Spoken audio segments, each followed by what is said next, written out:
সারা দেশে সর্বোচ্চ সতর্কতা জারি পুলিশের। দল সরকার আলাদা রাখার নির্দেশ তারেক রহমানের। আগস্টেই যোগদান পদায়নের দাবিতে শাহবাগে প্রাথমিকে সুপারিশপ্রাপ্ত শিক্ষকরা। গ্যাসের মূল্যবৃদ্ধির সংবাদে বিভ্রান্ত না হওয়ার আহ্বান জ্বালানি প্রতিমন্ত্রী অমিতের। কারিগরি বোর্ডের এইচএসসির ব্যবহারিক পরীক্ষা শুরু 6 আগস্ট। সামাজিক মাধ্যমে কারাগারের ছবি, 50 কারারক্ষীকে তলব। আসিয়ানের সদস্য হতে পারবে না বাংলাদেশ। দর্শক, শুনছিলেন দিনের খবরের প্রধান প্রধান শিরোনাম, এবার বিস্তারিত। তার আগে আমাদের ইউটিউব চ্যানেল সাবস্ক্রাইব করুন এবং সব খবর পেতে ফেসবুক পেজ ফলো করে রাখার পাশাপাশি ওয়েবসাইট ভিজিট করুন। চলতি আগস্ট মাসের শুরু থেকে নিষিদ্ধ রাজনৈতিক সংগঠনের যে কোনো তৎপরতা প্রতিরোধে সর্বোচ্চ সতর্ক থাকার নির্দেশ দিয়েছে পুলিশ সদর দপ্তর। একই সঙ্গে গোয়েন্দা তথ্যের ভিত্তিতে ঢাকাসহ সারা দেশে পুলিশের ব্যবহৃত জিপ, পিকআপ, বাস সহ বিভিন্ন সরকারি যানবাহন হামলার লক্ষ্যবস্তু হতে পারে এমন আশঙ্কায় মাঠ পর্যায়ে সব ইউনিটকে নিরাপত্তা ব্যবস্থা জোরদারের নির্দেশ দেওয়া হয়েছে। পুলিশ সদর দপ্তরের এক জরুরি বার্তায় এই নির্দেশনা দেওয়া হয়। পুলিশ সদর দপ্তরের নির্দেশনায় বলা হয়েছে, দায়িত্বরত অবস্থায় কোনো কারণে পুলিশের যানবাহন থামানোর প্রয়োজন হলে তা অবশ্যই নিরাপদ স্থানে পার্কিং করতে হবে। এছাড়াও দায়িত্ব শেষে থানা, পুলিশ লাইন্স, অফিস কম্পাউন্ড বা নির্ধারিত স্থানে রাখা সব সরকারি যানবাহনের নিরাপত্তা আরও জোরদার করতে হবে। এই লক্ষ্যে সংশ্লিষ্ট স্থাপনাগুলোতে নিয়মিত টহল, বাড়তি নজরদারি এবং সন্দেহজনক ব্যক্তি বা বস্তু শনাক্তে সর্বোচ্চ সতর্ক থাকতে বলা হয়েছে। পাশাপাশি যে কোনো সন্দেহজনক কার্যক্রম বা তথ্য তাৎক্ষণিকভাবে ঊর্ধ্বতন কর্তৃপক্ষকে জানাতে নির্দেশ দেওয়া হয়েছে। আগস্ট মাস শুরু হওয়ার নিষিদ্ধ রাজনৈতিক সংগঠনের যে কোনো তৎপরতার বিষয়েও বিশেষভাবে সতর্ক থাকতে বলা হয়েছে। প্রধানমন্ত্রী ও বিএনপির চেয়ারম্যান তারেক রহমান রাজধানীর গুলশানে জয়পুরহাট ও নওগাঁ জেলা বিএনপির নেতাদের সঙ্গে সাংগঠনিক বৈঠকে দল ও সরকারকে আলাদা রাখার নির্দেশ দিয়েছেন। তিনি বলেন, সরকার ও দলের সম্পর্ক রেল লাইনের মতো হওয়া উচিত, পাশাপাশি চলবে কিন্তু একাকার হবে না। দলীয় পরিচয়ে প্রভাব খাটানো, টেন্ডার ও নিয়োগ বাণিজ্য কিংবা অপকর্মে জড়ালে কঠোর সাংগঠনিক ও আইনগত ব্যবস্থা নেওয়া হবে বলেও সতর্ক করেন তিনি।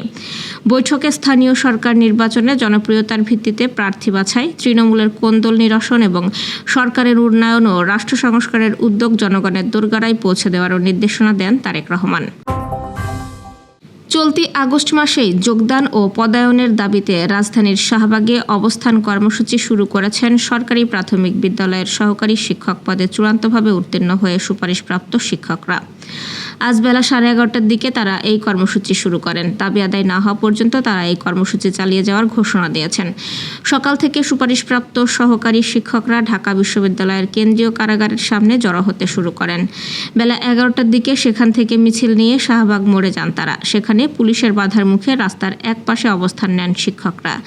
আন্দোলনকারীদের সঙ্গে দফায় দফায় আলোচনা করছে পুলিশ, তবে কর্মসূচি চালিয়ে যেতে অনড় শিক্ষকরা। এর আগে সকালে প্রাথমিক ও গণশিক্ষা মন্ত্রণালয় এক বিজ্ঞপ্তিতে জানায়, সুপারিশপ্রাপ্ত শিক্ষকদের আগামী 1 অক্টোবর যোগদান করানো হবে এবং বিদ্যালয়ে পদায়ন করা হবে। এরপর তাদের প্রশিক্ষণের ব্যবস্থা করা হবে। গ্যাসের মূল্যবৃদ্ধি নিয়ে সম্প্রতি বিভিন্ন গণমাধ্যমে প্রকাশিত সংবাদ সঠিক নয় বলে জানিয়েছেন বিদ্যুৎ ও জ্বালানি মন্ত্রণালয়ের প্রতিমন্ত্রী অনিন্দ্য ইসলাম অমিত। শনিবার রাতে গণমাধ্যমে দেওয়া এক বক্তব্যে প্রতিমন্ত্রী বলেন, বর্তমান সরকারের গ্যাসের মূল্যবৃদ্ধির কোনো পরিকল্পনা নেই। এই বিষয়ে বিভিন্ন গণমাধ্যমে প্রকাশিত খবর বাস্তবতার সঙ্গে সামঞ্জস্যপূর্ণ নয়। তিনি বলেন, গ্যাসের মূল্যবৃদ্ধি নিয়ে অযথা বিভ্রান্তি সৃষ্টি না করে দায়িত্বশীলতার সঙ্গে তথ্য প্রচার করা প্রয়োজন। এ ধরনের ভিত্তিহীন বা অসত্য সংবাদ সাধারণ মানুষের মধ্যে উদ্বেগ ও বিভ্রান্তি তৈরি করতে পারে। গ্যাসের মূল্যবৃদ্ধি সংক্রান্ত প্রকাশিত সংবাদে বিভ্রান্ত না হওয়ার জন্য সংশ্লিষ্ট সবার প্রতি আহ্বান জানান প্রতিমন্ত্রী। একই সঙ্গে এই ধরনের বিষয়ে সঠিক ও নির্ভরযোগ্য তথ্যের জন্য বিদ্যুৎ ও জ্বালানি মন্ত্রণালয়ের আনুষ্ঠানিক ঘোষণা এবং সরকারি সূত্রের উপর নির্ভর করারও পরামর্শ দেন তিনি। বাংলাদেশ কারিগরি শিক্ষা বোর্ডের অধীনে 2026 সালের এইচএসসি শিক্ষাক্রমের প্রথম ও দ্বিতীয় বর্ষের চূড়ান্ত ব্যবহারিক পরীক্ষার সংশোধিত সময়সূচি প্রকাশ করা হয়েছে। নতুন সূচি অনুযায়ী আগামী 6 তারিখ থেকে শুরু হয়ে 13 আগস্ট পর্যন্ত ব্যবহারিক পরীক্ষা অনুষ্ঠিত হবে। আজ কারিগরি শিক্ষা বোর্ডের পরীক্ষা নিয়ন্ত্রক প্রকৌশলী আবুল কালাম আজাদের সই করা এক বিজ্ঞপ্তিতে এই তথ্য জানানো হয়।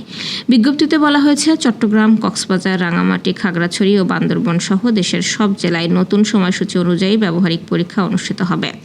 নির্ধারিত সময়ের মধ্যে সংশ্লিষ্ট শিক্ষা প্রতিষ্ঠানগুলোকে পরীক্ষা গ্রহণের কার্যক্রম সম্পন্ন করতে হবে। প্রয়োজন হলে সরকারি ছুটির দিনেও ব্যবহারিক পরীক্ষা নেওয়া যাবে। এতে আরও বলা হয়, ব্যবহারিক পরীক্ষা শেষে আগামী 14 থেকে 18 আগস্টের মধ্যে কেন্দ্র ও সংশ্লিষ্ট শিক্ষা প্রতিষ্ঠানগুলোকে অনলাইনে পরীক্ষার্থীদের প্রাপ্ত নম্বর বোর্ডে পাঠাতে হবে। বিজ্ঞপ্তিতে উল্লেখ করা হয়েছে, পরিস্থিতি ও বিশেষ প্রয়োজন বিবেচনায় বাংলাদেশ কারিগরি শিক্ষা বোর্ড প্রয়োজনে যে কোনো সময় এই সময়সূচিতে পরিবর্তন আনতে পারবে। কারাগারের ভেতরের ছবি ও ভিডিও সামাজিক মাধ্যমে ছড়িয়ে পড়ার ঘটনায় এবার কঠোর অবস্থান নিয়েছে কারা কর্তৃপক্ষ। নিষেধাজ্ঞা অমান্য করে ফেসবুক সহ অন্যান্য অনলাইন প্ল্যাটফর্মে এসব তথ্য প্রচারের অভিযোগে দেশের বিভিন্ন কারাগারে কর্মরত প্রায় 50 জন কারারক্ষীকে তলব করা হয়েছে। আজ সকাল 9টায় তাদের কারা অধিদপ্তরের সম্মেলন কক্ষে উপস্থিত থাকার নির্দেশনা দেওয়া হয়েছে। তাদের বিরুদ্ধে বিভাগীয় ব্যবস্থা নেওয়ার পাশাপাশি ঘটনার প্রকৃত কারণ অনুসন্ধান ও তদন্ত শুরু করেছে অধিদপ্তর। রাজশাহী, চট্টগ্রাম, কাশিমপুর, ময়মনসিংহ, সিলেট, যশোর, বরিশাল, কুমিল্লা, নীলফামারী, গাজীপুর, মানিকগঞ্জ, নরসিংদী, মুন্সিগঞ্জ, কাশিমপুর নারী কেন্দ্রীয় কারাগার সহ দেশের বিভিন্ন কারাগারে কর্মরত পুরুষ ও নারী কারারক্ষীদের তলব করা হয়েছে। কারা অধিদপ্তরের প্রিজনস ইন্টেলিজেন্স ইউনিট সূত্রে জানা গেছে, সামাজিক মাধ্যম ব্যবহারের নির্দেশনা উপেক্ষা করে কয়েকজন কারারক্ষী কারাগারের অভ্যন্তরের ছবি ও তথ্য প্রকাশ করেছেন। বিষয়টি সরকারি চাকরির শৃঙ্খলা ও নিরাপত্তার জন্য উদ্বেগজনক, তাই সংশ্লিষ্টদের কাছ থেকে ব্যাখ্যা নেওয়ার সিদ্ধান্ত হয়েছে। এ বিষয়ে কারা অধিদপ্তরের সহকারী কারা মহাপরিদর্শক